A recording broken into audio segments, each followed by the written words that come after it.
welcome back. Or if this is your first time here, welcome. Tonight, I'm going to show you the price list from Victorian London's most exclusive brothels. Not just what the elite paid for sex. That's the boring part. What they paid extra for. The specialized services that commanded premium prices. Le Vice Anglais, the Berkley Horse, staged deflowerings that cost more than a maid's annual salary. Don't know what these mean? You weren't supposed to, not yet. But that changes tonight. It can get dark. But I'm not leaving you there, because the second story is about what happened when someone fought back. Josephine Butler, a clergyman's wife who'd just buried her daughter, looked at what the state was doing and said no, she had no vote, no legal power, and 17 years later, she won. So, before you get comfortable, take a moment to like the video and subscribe, but only if you genuinely enjoy what I do here.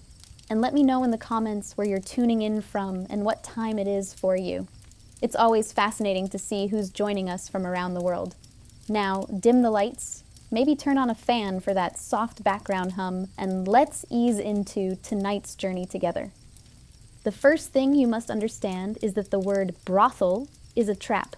Mayfair, the heart of aristocratic London, where townhouses cost fortunes and every address whispered money.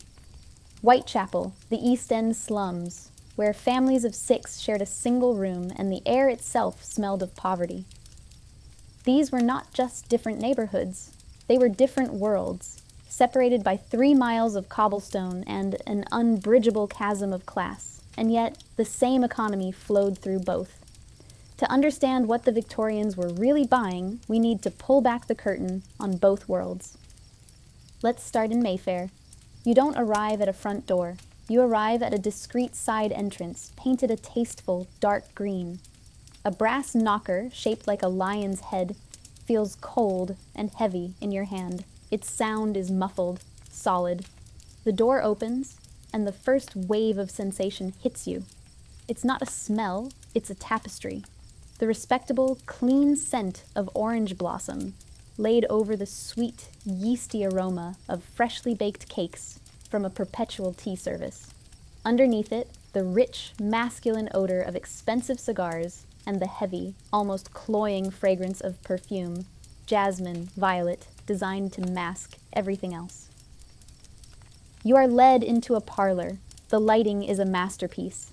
The gas jets are turned low, their flames flickering behind shades of ruby-red glass, casting what one memoirist called a dreamy, expensive light that flatters every face and softens every transaction.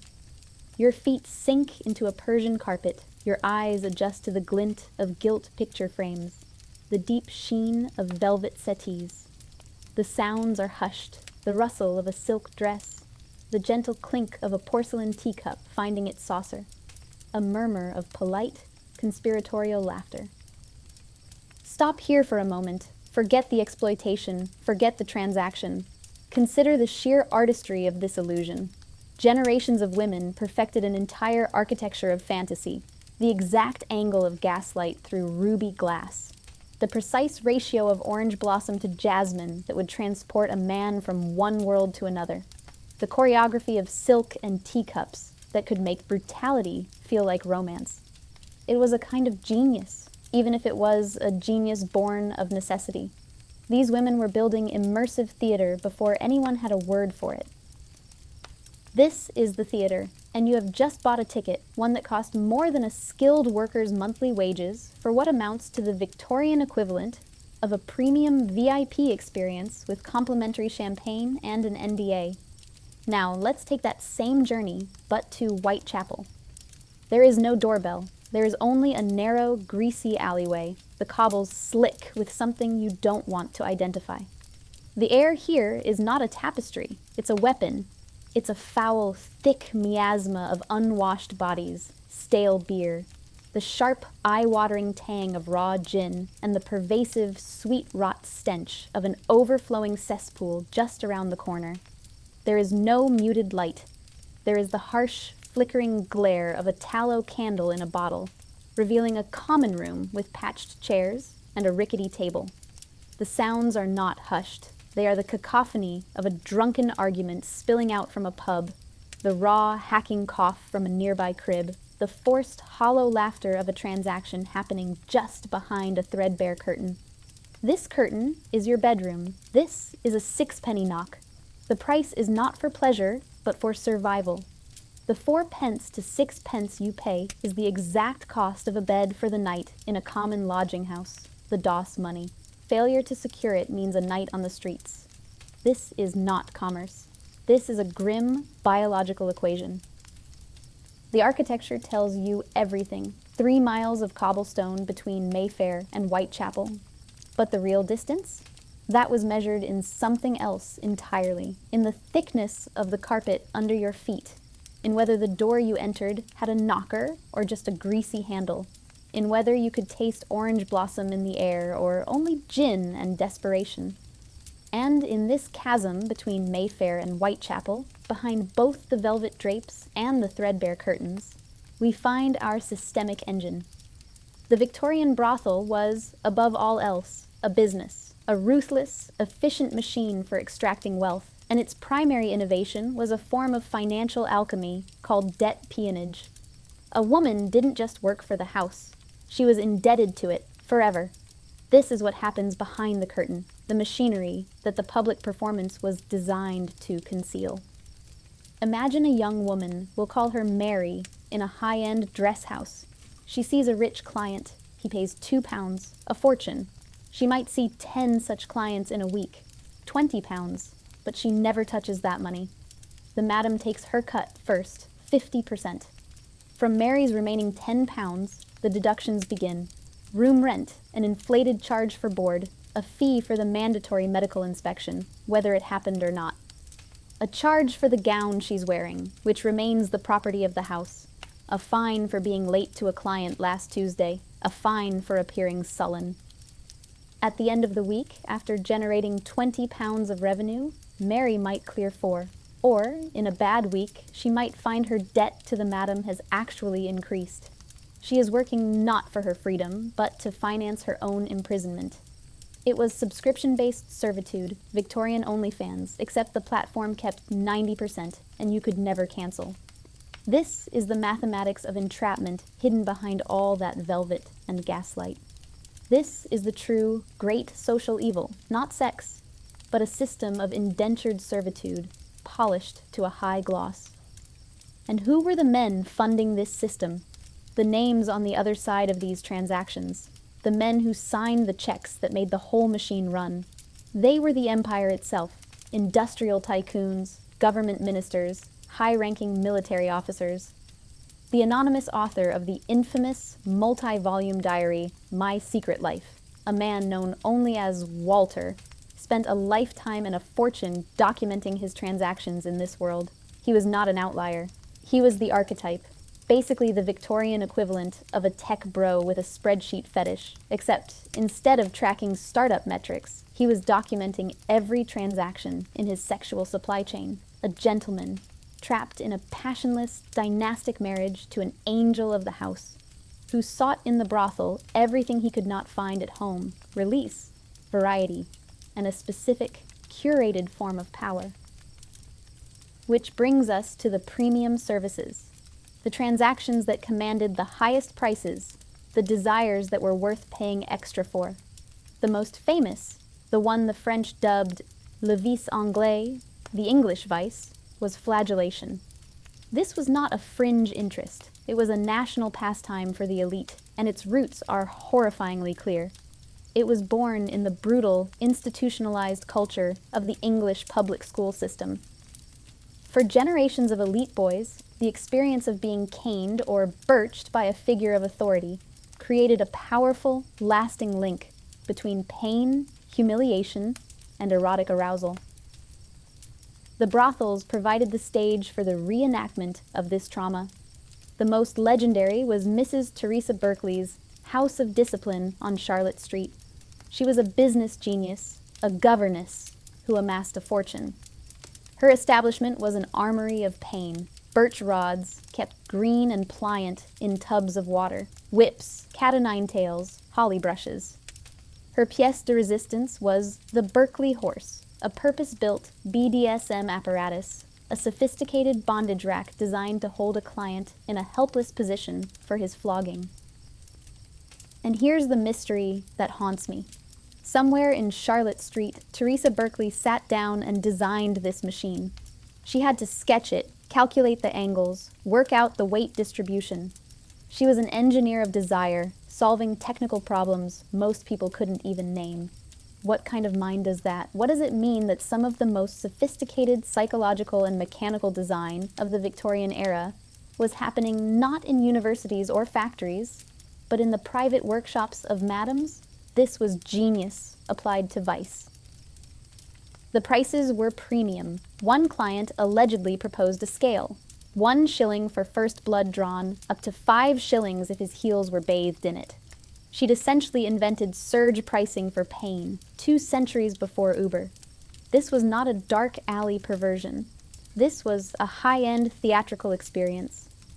But the fantasies didn't stop there. The Victorians were the masters of role play. The most expensive, sought-after fantasy of all was the staged deflowering of a virgin. In an age terrified of syphilis, the fantasy of a pure, untainted body was the ultimate luxury. It commanded obscene fees, as much as £5 or £10, the equivalent of a maid's entire annual salary.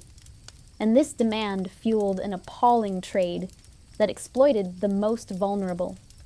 The journalist W.T. Stead's 1885 exposé, The Maiden Tribute of Modern Babylon, shocked Victorian society by documenting how easily this trafficking operated. The public outcry forced Parliament to pass the Criminal Law Amendment Act, reforming consent laws, and establishing new protections, legislative changes that marked the beginning, though not the end, of this particular horror. Other fetishes flourished. The corset itself, that instrument of daily discomfort, became a fetish object. Boots, military uniforms, elaborate costumes, all available for an extra 2 to 5 shillings. Voyeurism was another premium service. Some brothels had hidden viewing galleries or peepholes, allowing a client to watch the performances of others for a fee of up to £1. Think of it as the Victorian precursor to pay-per-view. This was a sophisticated industry of fantasy.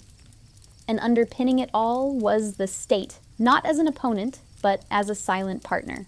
But that's a different ledger, one we'll open in a moment. Let's pause here. The speculum, a tool of medicine, co-opted by the state. The examinations were brutal, rapid. One doctor boasted of examining 58 women in 2 hours. Instruments were rarely cleaned. The procedure was described by one woman as being torn open, first by hand, then by instruments of steel. Feminist reformers like Josephine Butler called it what it was: state-sanctioned violation. So let me ask you directly, it's 1871. You're that doctor, contract signed, paycheck needed. A 19-year-old woman sits before you, insisting she's a seamstress, not a prostitute. The police officer's only evidence? She was walking alone at dusk. Your speculum is cold in your hand. The officer stands at the door, waiting. Do you perform the examination? Your career depends on compliance. Your conscience screams violation. There is no good choice here, only degrees of complicity. This is the machine, and you are in it now. What do you do? And the men, the soldiers, and sailors, and clients who were the vectors of these diseases? They faced no examinations, no penalties. The law was not designed to stop disease. It was designed to provide the state's male employees with a supply of state-certified, clean women. The government had become the national-level pimp, performing quality control on its human assets. Think of it as the Victorian version of a corporate wellness program, except instead of yoga classes, it was forced gynecological exams, and only women were enrolled. So, where does this leave us? We have the sensory details, the perfume and the piss. We have the economic engine, the debt that never cleared. We have the premium fantasies, the vice and the violence. And we have the state, the final guarantor of the whole corrupt machine. The conclusion is inescapable. The Victorian brothel was not an aberration. It was the crucible where the era's deepest contradictions were resolved. The immense wealth of empire was converted here into performances of power and submission. The state's impulse for control was exercised here most intimately on the bodies of the poor. The public obsession with purity was a direct reaction to the private indulgences purchased in these rooms. What we've uncovered tonight is the true history of the era, recorded not in parliamentary speeches or moral tracts, but in the transactions that happened behind closed curtains.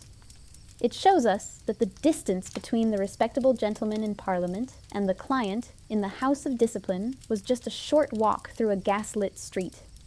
And the distance between the angel in the house and the woman behind the threadbare curtain was just a few missed payments, a single police officer's accusation, one bad turn of fate.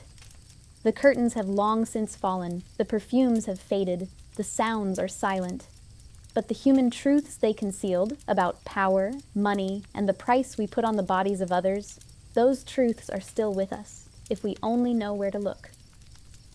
But there's another ledger we need to examine, not the secret accounts of madams and clients, but the official records of the British state. Because while the brothels kept their books in private, the government was keeping its own, a registry of women's bodies, maintained by police officers and state-appointed doctors, all in the name of public health and military efficiency. The contagious diseases. Acts of the 1860s were the logical conclusion of everything we've just explored. Venereal disease was ravaging the Army and Navy, 1 in 3 hospital admissions. The government's solution was elegant in its cruelty. In 18 garrison towns, any woman a plainclothes policeman suspected of being a prostitute could be arrested. No evidence required, just suspicion. She had 2 choices: submit to fortnightly internal examinations or go to prison. And the men? The actual vectors of disease? Nothing. No examinations, no arrests. The state had become the empire's largest procurer. This system might have continued indefinitely, except it made the mistake of existing in the same world as a woman who understood exactly what those ledgers meant. You are in a drafty public hall in the north of England. It is 1870. The air is thick with pipe smoke. 300 working men sit on creaking wooden benches. At the front, standing alone beneath a single gas lamp, is a woman in black silk. She is reading from a letter. The attitude they push us into first is disgusting and so painful, she says. And then these monstrous instruments. They seem to tear the passage open first with their hands. The hall goes silent. This respectable, middle-class woman is describing, in graphic detail, what the British government is doing to the wives and daughters of working men. And she will not stop speaking.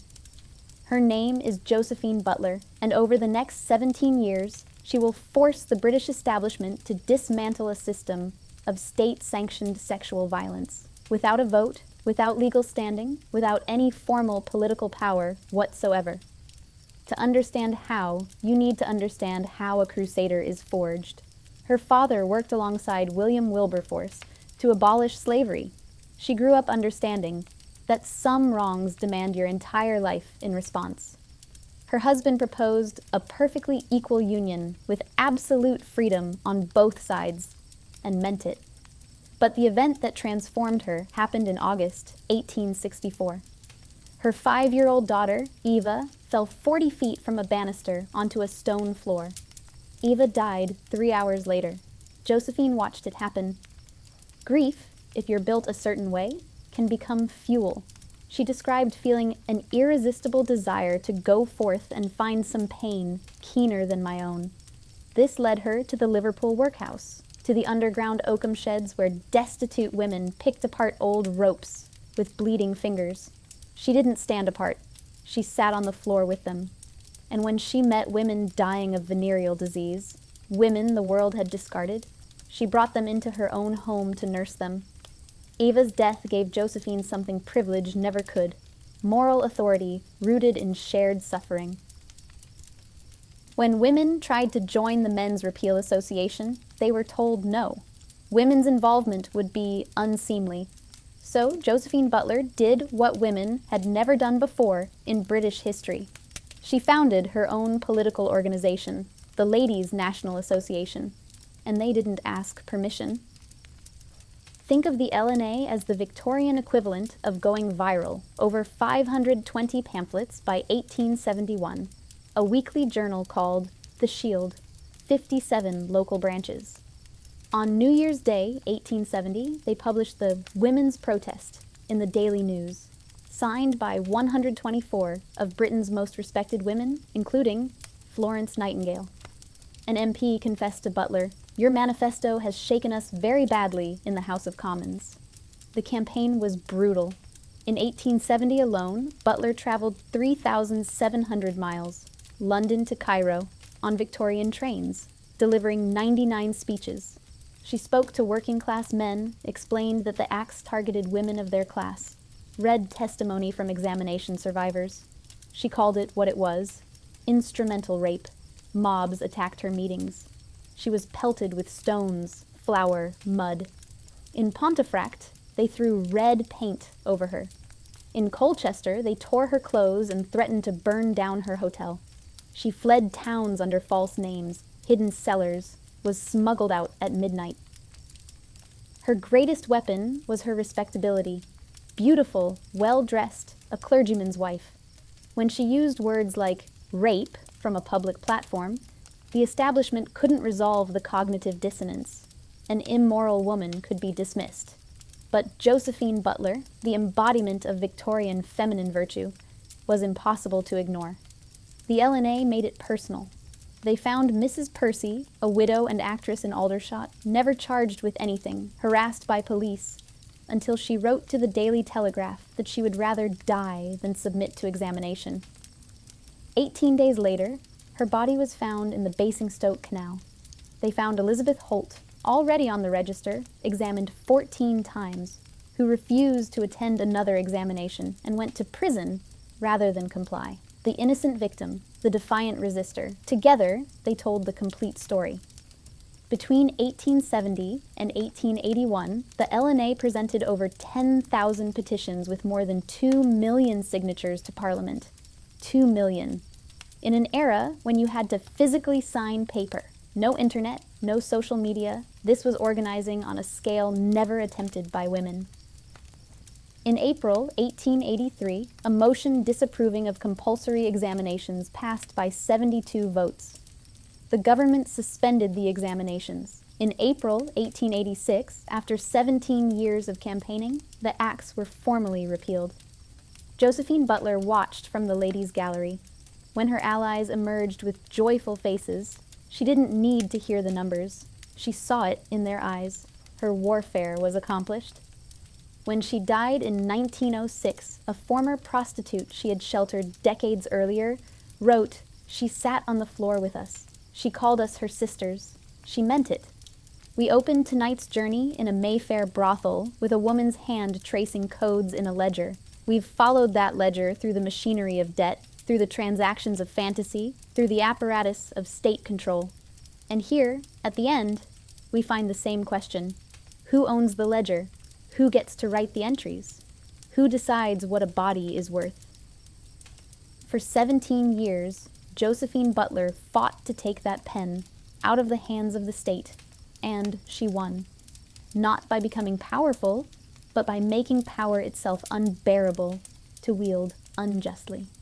The systemic engine of the acts was power without accountability. The systemic engine of the LNA was shame. And shame, when weaponized by enough voices, can dismantle empires. Josephine Butler's favorite phrase was, "God and one woman make a majority." It sounds like naive faith, but she proved it was a battle strategy. The gas lamp flickers. The hall is silent now. The woman closes the letter and looks up. Her voice is steady. "This is what your government is doing to the women of your class. This is what the law allows. What will you do about it?" And the answer, it turned out, was everything. Subscribe for more stories your history books were too afraid to print. And if you want more of me, link to my Instagram is in the description.